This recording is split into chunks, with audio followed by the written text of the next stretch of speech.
నమస్కారం D news కి స్వాగతం. ముందుగా ప్రేక్షకులకు కనుమ శుభాకాంక్షలు తెలియజేస్తూ ఇక హెడ్లైన్స్ చూద్దాం. తెలుగునాట ఎంతో ప్రాధాన్యతను సంతరించుకున్న భోగి, సంక్రాంతి, కనుమ పర్వదినాల నేపథ్యంలో నియోజకవర్గ ప్రజానికానికి హృదయపూర్వక శుభాకాంక్షలు తెలిపిన వైసీపీ పశ్చిమ నియోజకవర్గ ఇన్ఛార్జ్ షేక్ ఆసిఫ్. నగర ప్రజలకు, డి ఛానల్ ప్రేక్షకులకు సంక్రాంతి, కనుమ పండుగ శుభాకాంక్షలు తెలిపిన టీడీపీ నేత కేసినేని చిన్ని.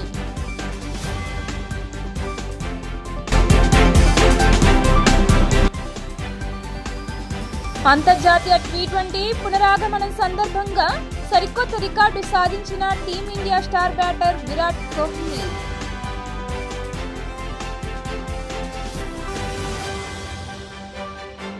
తెలుగునాట ఎంతో ప్రాధాన్యతను సంతరించుకున్న భోగి, సంక్రాంతి, కనుమ పర్వదినాల నేపథ్యంలో నియోజకవర్గ ప్రజానికానికి వైసీపీ పశ్చిమ నియోజకవర్గ ఇన్ఛార్జ్ షేక్ ఆసిఫ్ హృదయపూర్వక శుభాకాంక్షలు తెలిపారు. మన సంస్కృతి సాంప్రదాయాలకు, సొంత ఊర్లపై మమకారానికి, వ్యవసాయానికి, పెద్దలకు ఇచ్చే గౌరవానికి ప్రతీక సంక్రాంతి. పశుపక్షాదులు, ప్రకృతితో అనుసంధానమైన రైతన్నల పండుగ అని చెప్పారు.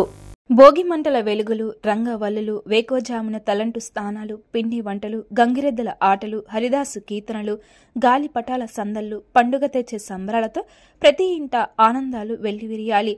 రాష్ట్రంలో బంగారు పంటలు పండేందుకు ప్రభుత్వం చేస్తున్న ప్రయత్నాలు దిగ్విజయంగా ముందుకు సాగాలి. ప్రతి పల్లె పాడి పంటలతో కలకల్లాడుతూ రైతులు, గ్రామీణ వృత్తుల వారంతా సుఖ సంతోషాలతో ఉండాలి. అన్ని వర్గాల ప్రజల అభివృద్ధికి, సమాజ హితానికి ఈ సంక్రాంతి శుభకరం కావాలి. ఇంటింట కొత్త ఆనందాలను నింపాలి మనసారా కోరుకున్నట్లు షేక్ ఆసిఫ్ పేర్కొన్నారు. రాష్ట్రాన్ని దేశంలో అగ్రప్రధానం నిలిపేందుకు ముఖ్యమంత్రి వైఎస్ జగన్మోహన్ రెడ్డి చేస్తున్న ప్రయత్నాలు దిగ్విజయంగా ముందుకు సాగేలా దీవించాలని అమ్మవారిని ప్రార్థించారు. టీవీ న్యూస్ ప్రేక్షకులకు మరియు నగర ప్రజలకు గౌరవ ముఖ్యమంత్రి వర్యులు జగన్మోహన్ రెడ్డి గారికి నూతన సంవత్సరం సంక్రాంతి శుభాకాంక్షలు. నగర ప్రజలకు, డి ఛానల్ ప్రేక్షకులకు టీడీపీ నేత కేసినేని చిన్ని సంక్రాంతి, కనుమ పండుగ శుభాకాంక్షలు తెలిపారు. ప్రజలందరూ ఆనందంగా ఉండాలని మనస్ఫూర్తిగా కోరుకున్నట్లు చెప్పారు. అమ్మవారి ఆశీస్సులు అందరిపై ఉండాలని అన్నారు. కేసినేని చిన్ని విశేష్. డి ఛానల్ సిబ్బందికి, యాజమాన్యానికి మరియు ప్రేక్షకులకి సంక్రాంతి శుభాకాంక్షలు. అంతర్జాతీయ టీ20 పునరాగమనం సందర్భంగా team India star batter Virat Kohli సరికొత్త రికార్డు సాధించాడు. పొట్టి ఫార్మాట్లో ఇంతవరకు ఏ క్రికెట్కు సాధ్యం కాని ఫిట్ నమోదు చేశాడు. టీ20 ప్రపంచ కప్ 2022 తరువాత కోహ్లీ ఏడాదికి పైగా టీ20 జట్టుకు దూరంగా ఉన్నాడు. ఈ క్రమంలో టీ20 వరల్డ్ కప్ 2024 ముందు టీమిండియా ఆడుతున్న ఆఖరి సిరీస్తో రీ ఎంట్రీ ఇచ్చాడు. ఆఫ్ఘనిస్తాన్తో స్వదేశంలో జరుగుతున్న రెండో టీ20 సందర్భంగా బరిలోకి దిగాడు. ఈ క్రమంలో ఇంటర్నేషనల్ టీ20 ఛేంజింగ్ మ్యాచ్లో 2000 పరుగుల మైలురాయిని అందుకున్నాడు కోహ్లీ. తద్వారా ప్రపంచంలో ఈ అరుదైన ఘనత సాధించిన ఏకైక క్రికెటర్గా చరిత్రకెక్కాడు. ఇప్పటి వరకు పొట్టి ఫార్మాట్లో ఛేంజింగ్లో కోహ్లీ 46 ఇన్నింగ్స్ ఆడి 136.96 స్ట్రైక్ రేట్తో 2012 పరుగులు పూర్తి చేసుకున్నాడు. ఇందులో 20 అర్ధశతకాలు ఉన్నాయి. తెలుగు సంస్కృతి సాంప్రదాయాలకు నెలవు సంక్రాంతి పండుగ అని ప్రజలందరికీ ఈ పండుగను ఆనందోత్సవాలతో జరుపుకోవాలని కోరుకుంటున్నానని తూర్పు నియోజకవర్గ వైఎస్ఆర్సీపీ ఇన్ఛార్జ్ దేవినేని అవినాష్ తెలిపారు. ఈ మేరకు పత్రిక ప్రకటన విడుదల చేసిన ఆయన భోగి, మకర సంక్రాంతి, కనుమ పండుగలను ప్రతి ఒక్కరూ కుటుంబ సభ్యులు, బంధుమిత్రులతో ఆనందంగా జరుపుకోవాలని, భగవంతుని ఆశీస్సులు అందరి మీద ఉండాలని కోరుకున్నట్లు అవినాష్ అందరికీ పండుగ శుభాకాంక్షలు తెలియజేశారు.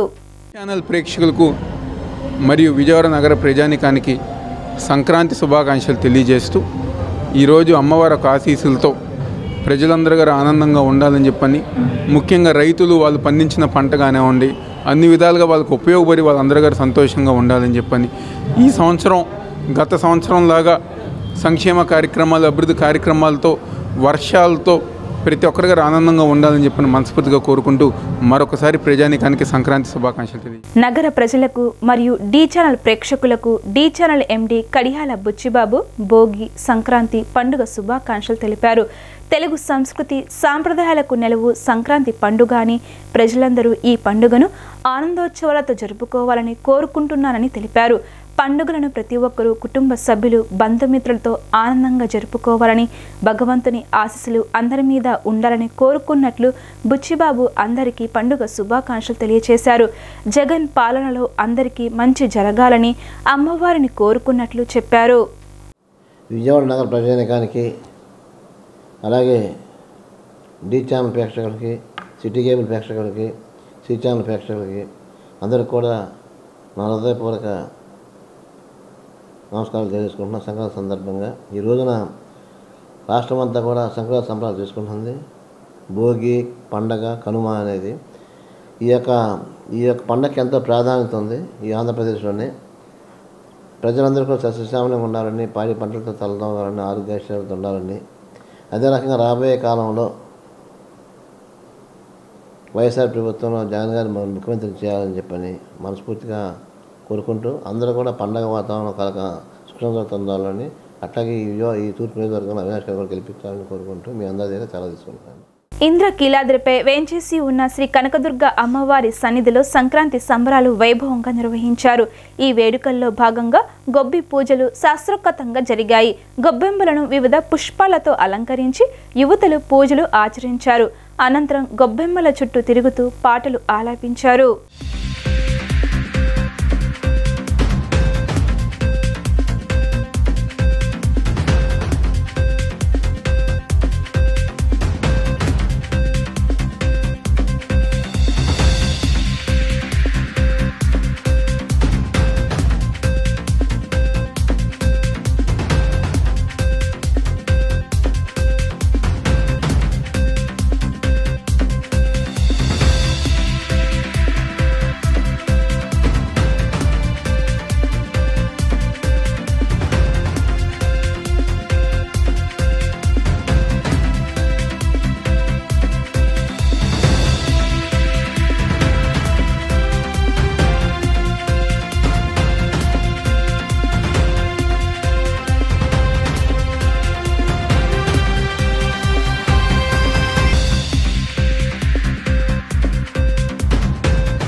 श्रीमात्रे नमः। ओम श्रीमात्रे नमः। ओम श्रीमात्रे नमः। అమ్మలగన్నయమ్మ ముగురమ్మల మూలపుటమ్మ చాలా పెద్దమ్మ సురారులమ్మ కడుబారడి బుచ్చినయమ్మ తన్ను లో నంబిన వేల్పుటమ్మల మనంబుల నుండడియమ్మ దుర్గ మాయమ్మ కృపాబ్ధిగిచ్చుత మహత్వ కవిత్వ పటుత్వ సంపదల్ అమ్మలగన్నయమ్మ. పరమ పావనమైనటువంటి ఇంద్రకీల పర్వతం మీద ఆవిర్భవించినటువంటి జగన్మాత శ్రీ కనకదుర్గాదేవి దివ్య పాదార విందాలకు నమస్కృతులు సమర్పించుకుంటూ సమస్తమైనటువంటి భక్తకోటికి సంక్రాంతి శుభాకాంక్షలు తెలియజేస్తూ ఈనాటి కార్యక్రమానికి విచ్చేసినటువంటి గౌరవనీయ కార్యనిర్వహణాధికారి గారికి సాదరంగా సాంజలిబద్ధకంగా వారి యొక్క ధార్మిక చింతనకు ప్రత్యేకంగా నమస్కారాలు తెలియజేస్తున్నాను. ఆలయాలంటే కేవలం అర్చనలు ఇతర అంశాలు మాత్రమే కాదు, ఆలయాలు అంటే భారతీయ సంస్కృతికి ఆధ్యాత్మికకు కేంద్రాలు అని నిరూపిస్తున్నటువంటి సహజ సుందరమైనటువంటి వాతావరణం ఈ క్షణాన ఇంద్రకీలాద్రి పర్వతం మీద గోచరిస్తోంది. తెలుగువారి పెద్ద పండుగ సంక్రాంతి పండుగ వర్గము, స్థాయి, లింగము భేదము లేకుండా అందరూ ఆనందోత్సాహాలతో జరుపుకునేటువంటి పండుగ ఈ రోజున ఇంద్రకీల వైభవానికి అదనపు ఆకర్షణగా నిలిచింది. వాస్తవానికి మనం ఆలోచిస్తే ప్రతి పండుగకు కూడా ఒక దైవం ఉంటారు. వినాయక చవితి అనగానే వినాయకుడిని మనం 9 రోజుల పాటు పూజిస్తాం. కార్తీక మాసం అనగానే నెల రోజుల పాటు పరమేశ్వరారాధన చేస్తాం. శ్రీశైల దేవస్థానంలో వారు ఇప్పుడే చాలా కాలం అక్కడ సమర్థంగా కార్యనిర్వహణాధికారిగా బాధ్యతలు మోసి అయ్యవారి అనుగ్రహంతో అమ్మవారి చెంతకు వచ్చారు. మాఘమాసం అనగానే సూర్యోపాసన చేస్తాం, సూర్యుడికి పూజలు చేస్తాం. మరి సంక్రాంతి పండుగ రోజున ఏ దేవతకు పూజ చేస్తాం? ఇది ప్రశ్నే. సంక్రాంతికి దైవం ఎవరు? ఆలోచిస్తే మనకి ఏం కనపడుతుందంటే అరిసెలు కనపడతాయి. ఎంతేగా మనం ఎవరికి పూజ చేస్తున్నాం సంక్రాంతికి ప్రత్యేకంగా? ఖచ్చితంగా ఈ దేవుడికే పూజ చేయాలి అనేటువంటి నియమం ఉన్నదా? శాస్త్రం ఎక్కడైనా చెప్పిందా? చెప్పలేదు అని మనం బయటికి అనిపిస్తుంది. కానీ ఆలోచిస్తే సంక్రాంతికి దైవం ఎవరు అంటే సాక్షాత్తు కర్మసాక్షి అయినటువంటి సూర్య భగవానుడే సంక్రాంతి దైవం. ఆయనే సంక్రమణానికి, మకర సంక్రమణానికి కారకుడవుతూ సంక్రాంతి పురుషుడుగా మన ముందు ఆవిర్భవిస్తాడు. ఆ సూర్యోపాసన చేసుకుంటూ మనం ఈ సూర్యమండలాంతర్గతమైనటువంటి మహా తేజస్సుని ఆరాధన చేస్తూ ఈ సంక్రమణ పర్వాన్ని జరుపుకుంటాం. సంక్రాంతి దైవమాయన. అలానే సంక్రాంతి వచ్చేది పుష్యమాసంలో. వాటికి 3వ రోజు పుష్యమాసం ప్రారంభమై తదియ ఉదయం ఉండేది చవితి నడుస్తోంది ప్రస్తుతం. పౌష్యలక్ష్మి అంటాం. సంక్రాంతి అనగానే పౌష్యలక్ష్మి అంటాం. ఏమిటి పౌష్యలక్ష్మి అంటే? ధాన్యలక్ష్మి. పోషించేటువంటి లక్షణం ఉన్నది కాబట్టి ఈ మాసానికి పోషయితి ఇది పుష్యం. పుష్యమాసానికి అర్థం ఏంటంటే పోషించేటువంటి స్వభావం కలిగినటువంటిది. ఇదిగో ఈ పుష్యమాసంలోనే కొత్త పంటలన్నీ కూడా ఇళ్లకు చేరుకుంటాయి. సంవత్సర కాలం మనకు అవసరమైనటువంటి గ్రాసం లభిస్తుంది. ఆహార ధాన్యాలు సమృద్ధిగా ఈ రోజున ఇళ్లకు చేరుకుంటాయి. ఆ గ్రామీణ ప్రాంతాలలో పోషణ అనేటువంటిది ప్రారంభమైనటువంటి మాసం కాబట్టి ఇది పుష్యమాసము అయింది. పుష్యమాసము పౌష్యలక్ష్మి అంటే ధాన్యలక్ష్మి. అష్టలక్ష్మణులు కూడా ఒకరైనటువంటి ధాన్యలక్ష్మి ఈ రోజున సమాజాన్ని అనుగ్రహిస్తూ ఇళ్లకు చేరుకుంటారు. ఏపీ పీసీసీ అధ్యక్ష పదవికి గిడుగు రుద్దరాజు రాజీనామా చేశారు. సోమవారం పీసీసీ అధ్యక్ష పదవికి రాజీనామా చేసిన రుద్దరాజు రాజీనామా లేఖను ఏఐసీసీ చీఫ్ మల్లికార్జున ఖార్గేకు అందజేశారు. 1-2 రోజుల్లో ఏపీ పీసీసీ అధ్యక్షురాలిగా వైఎస్ షర్మిలారెడ్డి పేరును కాంగ్రెస్ అధిష్టానం ప్రకటించే అవకాశం ఉంది. నిన్న మణిపూర్లో పీసీసీ అధ్యక్ష పదవిపై షర్మిలకు ఖార్గే స్పష్టత ఇచ్చినట్లు తెలుస్తుంది. ఈ నేపథ్యంలో హైకమాండ్ ఆదేశం మేరకు పీసీసీ అధ్యక్ష పదవికి గిడుగు రుద్దరాజు రాజీనామా చేశారు.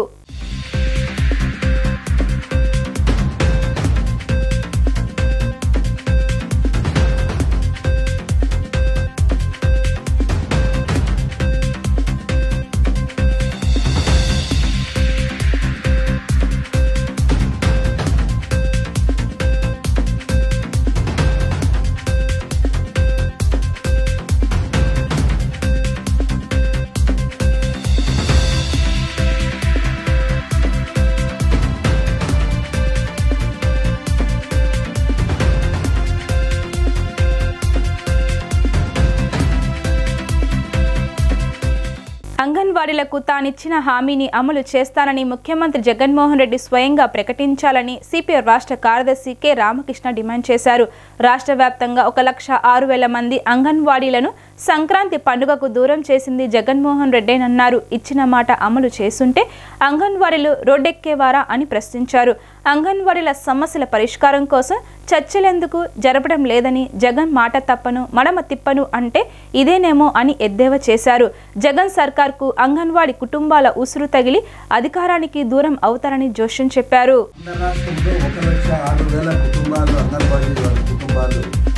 వారందరూ కూడా పండగ లేకుండా ఈరోజు రెడ్డిచ్చారంటే దీనికన్నా ముఖ్యమంత్రి జగన్మోహన్ రెడ్డి గారు తాను ఏదైతే వాగ్దానం చేశారో ఆ వాగ్దానాన్ని అమలు చేయమంటే అమలు చేయకుండా 30 రోజులుగా వాళ్ళందరూ కూడా రోడ్డు ఎక్కించి కనీసం ముఖ్యమంత్రి గారు గంట సమయం కూడా కేటాయించి వారితో మాట్లాడారు. ఆయన మాత్రం బ్రహ్మాండంగా పంచగట్టు ఇంట్లో పండగ చేసుకుంటా ఉన్నారు కుటుంబ సభ్యులు.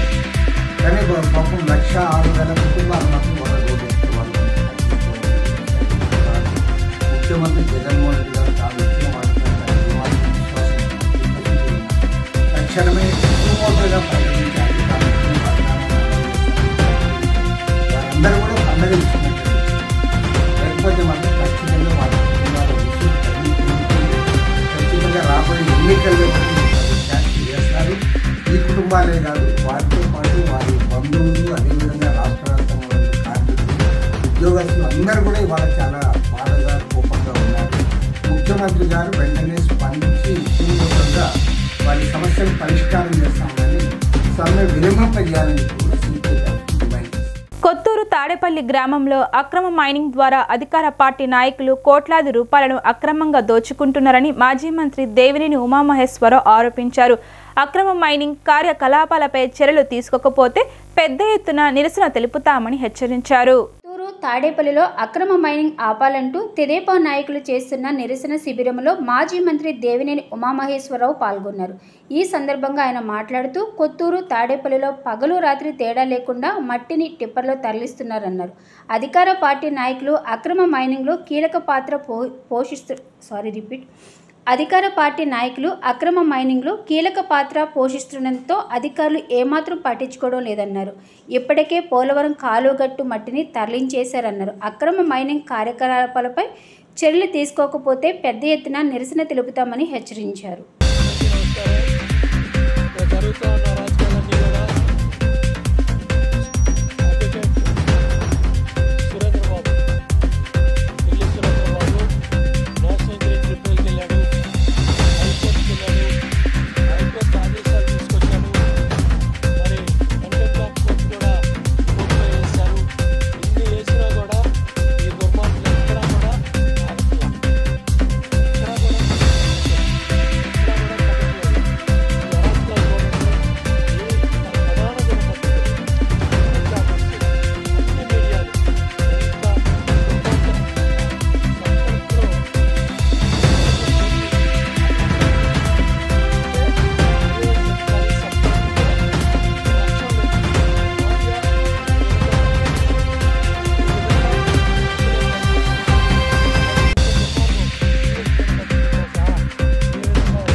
రామర్పాడు గ్రామంలో వేంచేసి ఉన్న వెంకమ్మ పేరాంటాలమ్మ సంక్రాంతి తిరునాళ్ళ ఉత్సవాలలో కన్నుల వైభవంగా జరుగుతున్నాయి. అమ్మవారి భక్తులు దేవస్థానంలో ప్రత్యేక పూజలు నిర్వహిస్తున్నారు.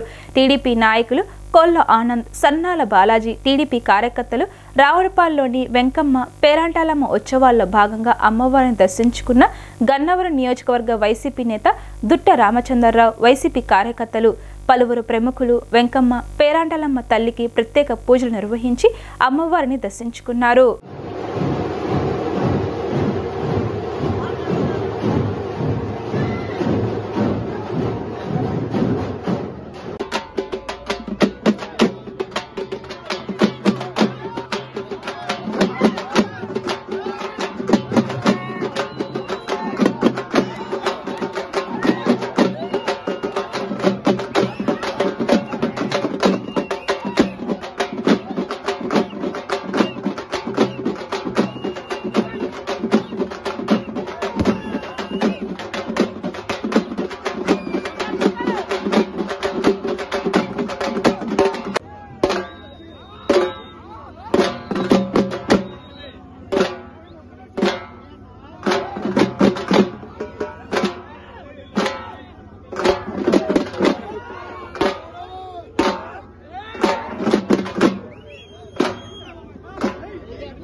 అజిసింగ్ నగర్ ఆంధ్రప్రభ కాలనీలోని శ్రీ షిరిడి సాయిబాబా మందిరంలో గత నెల రోజులుగా జరుగుతున్న ధనుర్మాస ఉత్సవాలు వైభవంగా ముగిశాయి. ముగింపును పురస్కరించుకొని శ్రీ గోదా రంగనాథుల కళ్యాణాన్ని కన్నుల పండుగగా నిర్వహించారు.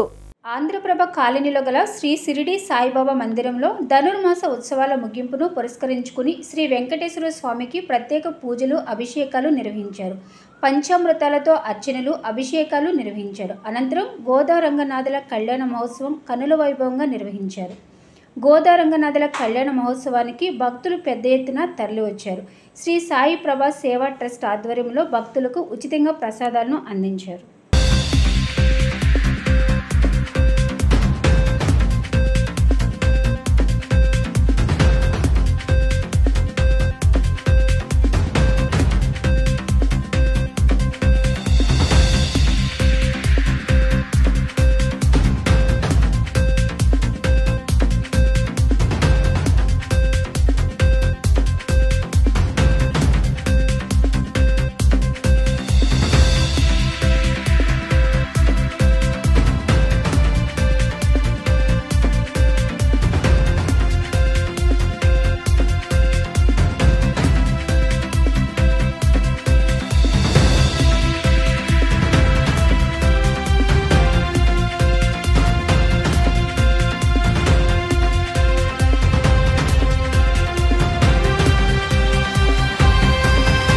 कर्कटे पूर्वफल्गुन्यां तुलसी काननोद्भवां पाण्ड्ये विश्वंभरां गोदां वंदे श्रीरंगनायकीं।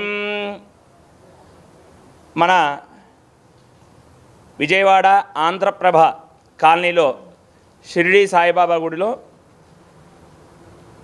ప్రతి సంవత్సరం కూడా సంక్రాంతి సందర్భంగా సంక్రాంతి ముందు వచ్చేటటువంటి భోగి పండగ రోజున సాయంకాలం పూట శ్రీ గోదా రంగనాయక స్వామి వారి యొక్క కళ్యాణ మహోత్సవాన్ని జరుపుకుంటూ ఉన్నాం. ఇది 3వ సంవత్సరం శ్రీ గోదా రంగనాయక స్వామి వారి యొక్క కళ్యాణం జరుపుకోవడం. మరి ఈ గోదా కళ్యాణాన్ని ధనుర్మాసంలో చివరి రోజున చేస్తూ ఉంటాం. ఈ ధనుర్మాసము అంటే ఏంటి? రవి ప్రతి నెల కూడా 12 రాశులలో ఒక్కొక్క రాశిలో ప్రవేశిస్తూ ఉండడాన్ని సంక్రమణము అంటారు. మరి ధనుర్రాశిలో రవి ప్రవేశించి ఉన్నటువంటి 30 రోజుల కాలాన్ని ధనుర్మాసము అని అంటాము. ఆ ధనుర్మాసంలో చివరి రోజున ఆ గోదా రంగనాయక స్వామి వారి యొక్క కళ్యాణాన్ని చేస్తూ ఉంటాం. మరి గోదా అమ్మవారు విష్ణు చిత్తుడు అనేటువంటి వైష్ణవ భక్తుడి యొక్క విష్ణు భక్తుడి యొక్క కుమార్తె. ఈమె రంగనాయక స్వామి వారిని అంటే సాక్షాత్తు శ్రీకృష్ణ పరమాత్మ అయినటువంటి ఆ స్వామిని వివాహం చేసుకోవాలనేటువంటి సంకల్పంతో 30 రోజుల పాటు రోజుకొక పాసురం చొప్పున ఆ అమ్మవారు స్వామి గురించి కీర్తన చేస్తూ ఆ 30 రోజులు కూడా ఒక దీక్షగా ఒక వ్రతంగా ఆ వ్రతాన్ని ధనుర్మాస వ్రతాన్ని చేసి ఈ భోగి పండగ రోజున స్వామివారి యొక్క దర్శనాన్ని చేసుకొని శ్రీరంగనాయక స్వామి వారిని వివాహం చేసుకుని స్వామిలో ఐక్యమైనటువంటి రోజుగా ఈరోజు మనం చెప్పుకుంటూ ఉంటాం. ఆ సందర్భంగా ఈరోజు గోదా కళ్యాణ మహోత్సవాన్ని జరుపుకుంటూ ఉన్నాం. ఈరోజు ఇప్పుడు విశ్వక్సేన పూజ, పుణ్యాహవచన, నవగ్రహారాధన, రక్షాబంధన పూజ, లగ్నాష్టకములు, జీలకర్ర బెల్లము, మహాసంకల్పము, అదేవిధంగా మాంగళ్య ధారణ తలంబ్రాలతో ఈ కార్యక్రమాలన్నీ పూట కార్యక్రమాలన్నీ కూడా జరుగుతాయి. కాబట్టి అందరికీ కూడా శ్రీ గోదా సమేత రంగనాయక స్వామి వారి యొక్క అనుగ్రహం కలగాలి అని చెప్పేసేస్తూ ఓం నమో భగవతే వాసుదేవాయ. వార్తలు ముగించే ముందు హెడ్లైన్స్ మరోసారి. తెలుగునాట ఎంతో ప్రాధాన్యతను సంతరించుకున్న భోగి, సంక్రాంతి, కనుమ పర్వదినాల నేపథ్యంలో నియోజకవర్గ ప్రజానికానికి హృదయపూర్వక శుభాకాంక్షలు తెలిపిన వైసీపీ పశ్చిమ నియోజకవర్గ ఇన్ఛార్జ్ షేక్ ఆసిఫ్. నగర ప్రజలకు టీ ఛానల్ ప్రేక్షకులకు సంక్రాంతి, కనుమ పండుగ శుభాకాంక్షలు తెలిపిన టీడీపీ నేత కేసినేని చిన్ని.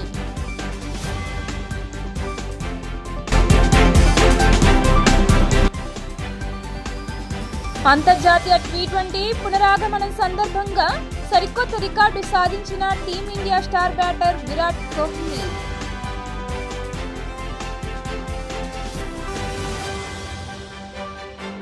ఇవి ఇప్పటి వరకున్న updates. Keep watching the news.